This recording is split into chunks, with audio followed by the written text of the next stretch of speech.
La pregunta es, ¿qué está pasando realmente con sus derechos? ¿Se están respetando? ¿Qué pasa cuando no? Y sobre todo, ¿qué podemos hacer como sociedad? Para conversar sobre este tema nos acompaña el doctor Freddy Rioja Guzmán. Él es abogado, director de la firma Rioja Luna, además docente y autor en el área jurídica. Doctor, bienvenido, gracias por acompañarnos. ¿Cómo están? Buen día, muy buenos días nuevamente y gracias por esta cordial invitación y prestos, lógicamente, para resolver cualquier duda en relación a los derechos constitucionales y convencionales de nuestros queridos niños, ¿no? Claro, doctor.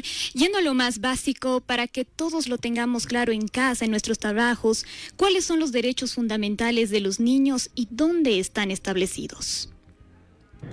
Bueno, desde un origen jurídico e histórico debemos remontarnos, por ejemplo, al año 1955, a la presidencia de Paz Estenssoro, ¿no? Los primeros países que procede a recordar el Día del Niño en esta fecha 12 de abril. Pero hay dos estándares, y esto quiero que me comprendan, ¿no? A partir de la Constitución Política del Estado y a partir de la Convención de los Derechos del Niño, un estándar internacional y otro constitucional de Bolivia. Tenemos varios derechos fundamentales para nuestros niños, por ejemplo, el derecho a la alimentación, a la vida, a la salud, a la educación, a la prohibición de revictimización, a la prohibición de discriminación, entre otros derechos, ¿no? Y bueno, van a ir, me imagino, abordando un poquito el tema normativo, porque hay protocolos, hay leyes, hay garantías. La cuestión es cómo se aplica y cómo debemos aplicarlo, ¿no? Claro, doctor, porque a veces hablamos de derechos, pero no siempre sabemos exactamente cuáles son y dónde están respaldados, ¿verdad? Correcto, ¿no? La Convención de los Derechos del Niño establece que los estados parte de la OEA, como Bolivia, deben crear protocolos y rutas críticas para la atención a nuestros queridos niños. Hoy recordemos, son sujetos de derecho, no objetos de derecho. Antes decíamos, hay que cuidarlos, hay que protegerlos. No, hoy son sujetos de derecho. Y los niños tienen que saber también cuáles son sus derechos, porque tienen que exigir que se les respete sus derechos, ¿no es cierto? Y doctor, ¿cómo podríamos llegar con esa información a los niños para que conozcan cuáles son sus derechos? Bueno, como bien le mencionaba, hay protocolos de socialización. En síntesis, las unidades educativas, las defensorías de niñez, el Estado boliviano debe socializar estos protocolos, estos tratados y convenios interamericanos, la misma constitución política del Estado, ¿no? Se debe socializar, sí, eso es lo que nos falta, creo yo. Lo que nos falta es socializar, pero en las unidades educativas. Hoy se ve, por ejemplo, mucho el bullying, pero ¿qué hace un niño? El niño se calla, ¿no? Pero la Convención de los Derechos del Niño, ¿qué dice? Tiene que hablar el niño. El niño tiene ese derecho a ser oído, ¿no? Y se debe aplicar de manera eficaz y bajo un principio de celeridad esos protocolos para prevenir este tema del bullying, por ejemplo. ¿No es cierto que es un tema muy interesante? Perfecto, doctor. Ya para poner un poco en contexto, cuando hablamos de derechos de los niños, suena algo que debería estar garantizado, ¿no? Pero en la práctica, ¿cómo estamos realmente hoy en el país? Bueno, hay distintos ámbitos que debemos abordar, ¿no? Distintos ámbitos, por ejemplo, en relación al derecho penal, en relación al Código Niña Adolescente, en relación a la ley de las familias. Hay leyes buenas en nuestro país, como bien le menciono. Lo que nos está fallando es el sistema, la socialización, el entender y conocer los mismos padres qué derechos tienen nuestros niños y los niños también qué derechos tienen ellos y cómo activarlos. Porque si ellos conocieran qué derechos tienen y cómo activarlos, con seguridad las unidades educativas, los directores aplicarían esos protocolos y esas rutas críticas que hoy existen. ¿No es cierto? Entonces las normas están, las leyes están. Lo podemos vincular a distintos ámbitos. En el ámbito penal, por ejemplo, hay muchos hechos de agresión sexual. Pero ¿qué nos dice, por ejemplo, la Convención de Belén do Pará? Hay casos lindos de la CIDH, prohibición de revictimización. No solo en el ámbito penal. A un niño cuando sufre violencia, sufre bullying, discriminación, una vez se le debe tomar una entrevista psicológica, no 3, 4, 5 veces, porque se los revictimiza, ¿no es cierto? Entonces hay que ver en qué ámbito y cómo estamos, ¿no es cierto? Hay cosas por mejorar porque definitivamente uno ve noticias, escucha casos y da la sensación de que todavía hay muchas situaciones que preocupan. Sí, eso es alarmante lo que atraviesa nuestro país en relación a los sobre todo a los delitos, ¿no? A los delitos, imagínense, contra el delito de agresión sexual a menores. Y este tema del bullying, el acoso, la discriminación, evidentemente visto que ya se ha puesto a consideración de la Asamblea la ley 1636, el tema del ciberacoso también, ¿no? Entonces se está tratando de neutralizar esta discriminación, este tema de los delitos contra los menores, pero, y reitero, es el sistema lo que falla, no las leyes, no los tratados, no la Constitución, porque todo está escrito, pero ¿cómo lo cumplimos? Acá viene una cuestionante linda. El personal del SLIM es capacitado, los directores, los psicólogos, los profesores están capacitados, saben cómo aplicar protocolos o siquiera saben que existen protocolos en un hecho de violencia, en un hecho de bullying. Esa es la gran incógnita, ¿no? Muy interesante lo que nos comenta, doctor, pero ahora algo que genera mucha duda, ya usted lo decía, pero ¿el problema está tal vez en que faltan leyes o en que no se cumplen? Las leyes están, bueno, estamos en un Estado constitucional de derechos, en un Estado garantista de derechos.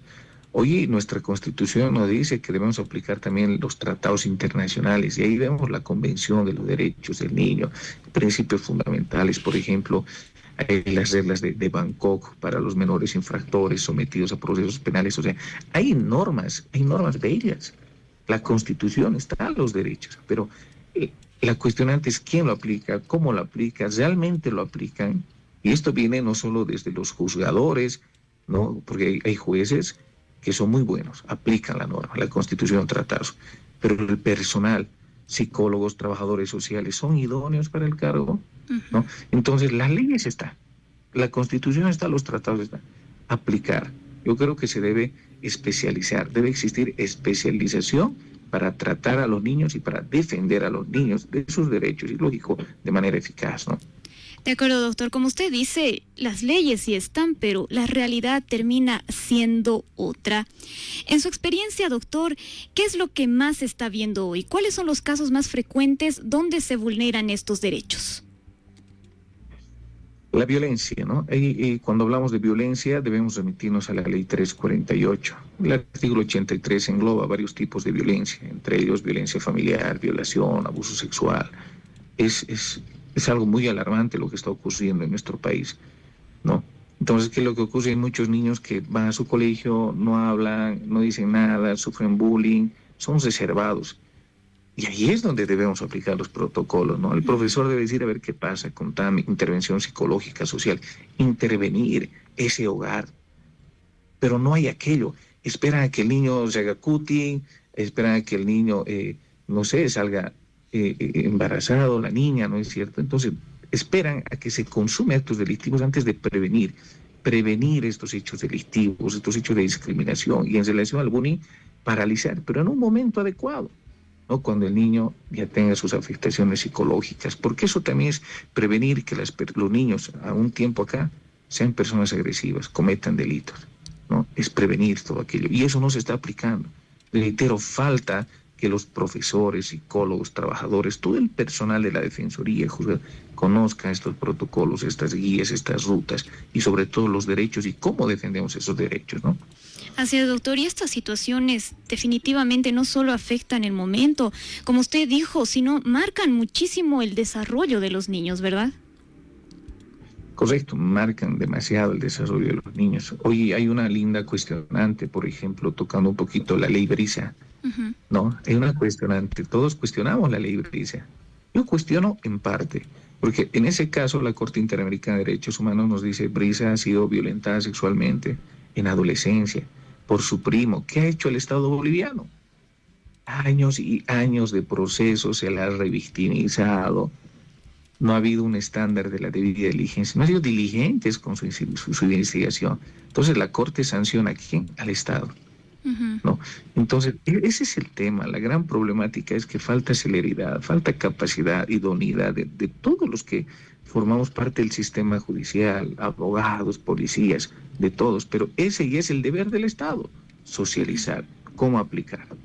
Claro, doctor, y ahí también influyen varios factores, la familia, el entorno, la información que uno recibe, incluso cosas que a veces se normalizan. La educación es un tema muy importante, ¿no? La educación Hay muchas comunidades que normalizan actos de agresión, ¿no? Comunidades indígenas originarias campesinas normalizan estos hechos de agresión sexual. Falta educación en todas las áreas urbanas, rurales. Lo que falta es educación al núcleo de la familia, desde los papás, ¿no? Hoy los papás están organizados, tienen sus asociaciones de distintas unidades educativas, pero lo que no se preocupa es de conocer. ¿Cómo paralizamos? ¿Cómo no somos cómplices de esa violencia con nuestros queridos niños, ¿no?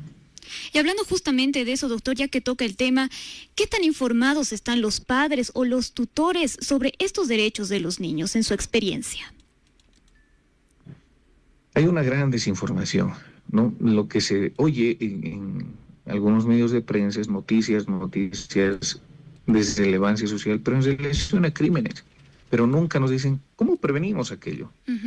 ¿No? Porque el periodista es una labor muy importante en nuestro estado de Bolivia. Claro. Entonces, es el nexo entre las normas, la realidad socioeducativa hacia las familias.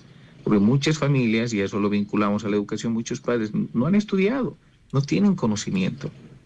Y aquello es aprovechado precisamente por directores, profesores, psicólogos. ¿Por qué? Por no hacer su trabajo.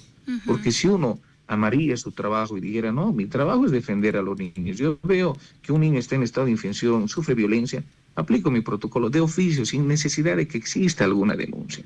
Entonces nos está faltando también este tema de la ética, la profesionalidad en relación a nuestros niños.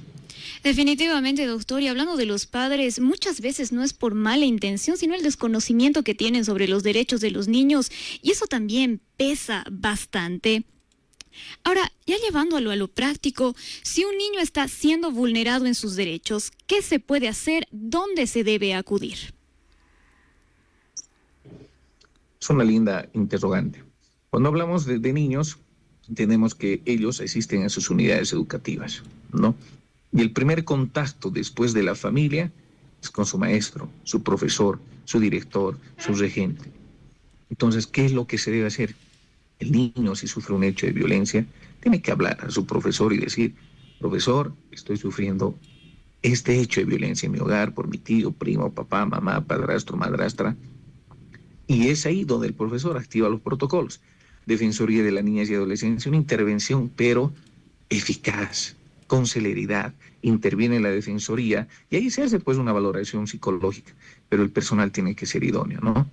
El personal tiene que ser idóneo para el rescate del menor, para alejarlo de ese núcleo de violencia en la cual está sometiendo. Entonces, el primer contacto es la unidad educativa, es hablar a su profesor, al director, a su regente o a quien tenga confianza el menor. Gracias por aclararlo, doctor, porque es una gran duda. Muchas personas no saben por dónde empezar o qué institución puede ayudarlos. Pero, ¿y si alguien ve o sospecha de un caso, debería intervenir? ¿Qué puede hacer? Perfecto, es una interesante pregunta. Lo que ocurre es que la cultura boliviana será, cuando nosotros vemos un hecho de violencia, lo que hacemos es grabar, contar, pero nunca intervenimos, nunca ayudamos, hay una omisión de socorro.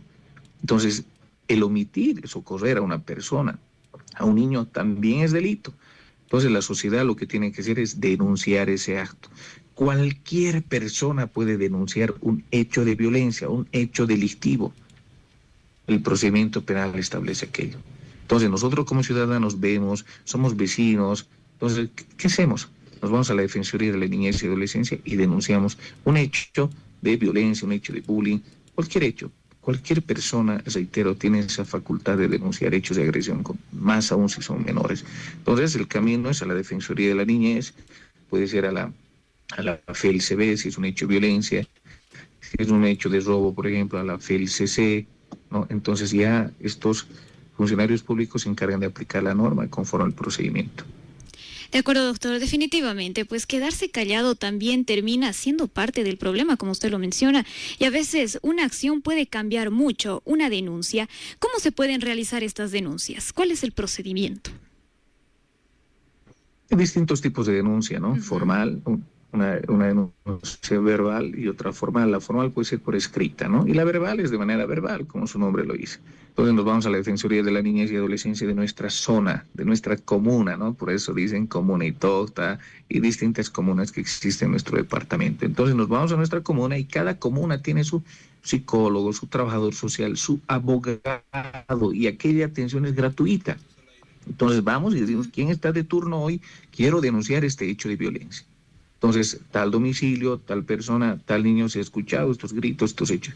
Y debe intervenir la Defensoría de manera inmediata. Porque si no, realiza aquello, la Defensoría también está incurriendo en un delito, incumplimiento de deberes, ¿no? Entonces, más aún, si el niño es afectado, se debe cumplir aquello. Entonces, la denuncia verbal es aquella. La denuncia escrita puede ser de la misma forma ante la Defensoría de la Niñez, ante el Ministerio Público. Cualquier persona puede denunciar, verbal o por escrito. Perfecto, doctor. Entonces, dos tipos de denuncia, oral y escritas. Y para que toda nuestra audiencia tome en cuenta si desea realizar una denuncia. Y doctor, en estos casos, ¿las sanciones realmente están funcionando en el país o no? Las sanciones se aplican conforme al hecho, ¿no? Entonces, si son tipos penales, hay sanciones que sí están funcionando. El tema es el tiempo, el tema es el sistema propio, el sistema judicial, porque todo tiene un plazo, ¿no? Uh-huh. Entonces, si nosotros como jueces, por ejemplo, los jueces no juzgan dentro de un plazo razonable, lo que hace la defensa es extinguir el proceso. Uh-huh. Y al extinguir el proceso, por ejemplo, en 3 años un hecho de violencia, un hecho de abuso sexual, un hecho de violación, en 3 años debe concluir ese proceso. Pero si no concluye en esos 3 años, la defensa lo extingue el proceso por duración máxima. ¿Y estamos ante qué? Ante una violación de derecho, pero de parte de las autoridades. Y ante una indefensión, ante una ausencia de justicia. Porque cuando uno acude al sistema judicial es para buscar justicia. Y estamos ante un hecho que no tiene justicia. Entendido, doctor, porque definitivamente existe esa percepción de que muchas veces no pasa nada o no se llega a una solución justa. Correcto, ¿no? Hay mecanismos, hay por ejemplo la dosimetría de la pena, y es muy importante que lo toque porque cuando hablamos de delitos también tenemos que hablar de personalidades. Por eso varían las sanciones, ¿no? Los tipos penales, violación de 20 a 25, hay agravantes, 20 a 25 años, le decía. Entonces, aplicar 20 años a una persona, imagínese que no conoce la ley, que ha estudiado hasta sus 7 años, básicos, conocimientos, cultura, no tiene antecedentes, entonces el juzgador lo que hace es 20 años, que no es lo mismo juzgar a una persona reincidente que está acostumbrada a cometer delitos, ¿no? Entonces lo podemos vincular a ese elemento, su cuestionante. Perfecto, doctor, pero ahora mirando hacia adelante, en su experiencia como abogado, ¿qué cambios urgentes cree que deberían hacerse para mejorar esta protección a los niños y, por supuesto, que no se vulneren sus derechos? Debemos tocar el tema de corrupción. El tema de corrupción es un tema que está destruyendo nuestro sistema judicial, nuestro sistema, la administración, nuestra seguridad jurídica, pero vinculado a la atención de nuestros niños y a mujeres también de violencia. ¿Por qué? Uh-huh. ¿Qué es lo que ocurre? ¿Qué es lo que se debe cambiar a mi criterio? Los profesionales que hoy, no todos por supuesto, que trabajan en el SLIM, en la Defensoría, son egresados, sacan su título hoy, mañana presentan, son psicólogos, son trabajadores sociales. ¿Y qué es lo que ocurre? Si el profesional no es idóneo, a un niño, a una niña que sufre violencia, le voy a entrevistar 4 veces, 5 veces, 3 informes psicológicos, lo voy a revictimizar. En vez de sanar, lo voy a herir más. ¿Por qué? Porque no sé hacer mi trabajo. Entonces, el personal en muchas instituciones no es el idóneo. Ahora, si no es el idóneo y no se le puede despedir, capacitémoslo. Hay que capacitar diplomados, maestrías, pero capacitar. Lo que hoy falla es el personal, es el sistema, no las leyes está, los tratados está, cómo aplicamos, cuándo lo aplicamos, eso es lo que está fallando en nuestro sistema. El personal tiene mucho que ver. Un ejemplo claro, cuando en un hecho de violación ocurre que es la víctima menor de edad, el psicólogo hace un informe psicológico, pero paupésimo. ¿Qué va a hacer la defensa? Va a decir, este informe no sirve, señor juez. Y el juez, sin un informe psicológico, no lo va a condenar, lo va a absolver. Y estamos ante un hecho totalmente alarmante, donde no hay justicia. Y por eso condenamos a los juzgadores, pero los juzgadores también necesitan prueba plena para condenar, para dar justicia que busca la víctima. Entonces, es el personal lo que debe cambiar o prepararse. Perfecto, doctor. Ya para cerrar, ¿qué mensaje le daría a la población que lo está escuchando en este momento sobre la importancia de respetar los derechos de los niños? Que nuestros niños son nuestro futuro de Bolivia.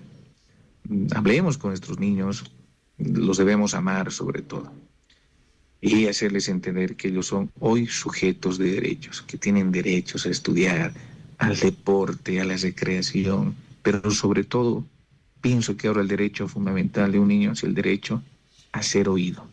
Entonces, denle, papás, queridas sociedades, esa confianza a sus niños para que les cuenten qué es lo que ocurre en el colegio. Profesores, denle esa confianza para que los niños le cuenten qué es lo que ocurre en su entorno familiar. Y así realmente estemos preparados para prevenir hechos de violencia. En síntesis, querida sociedad, amemos a nuestros niños. Doctor, muy valiosa la información que nos brindó el día de hoy. Le agradecemos por acompañarnos y por esta conversación tan importante. Esperemos sea hasta otra oportunidad. Ha sido un placer, muchas gracias por esta oportunidad de compartir un poquito con la sociedad.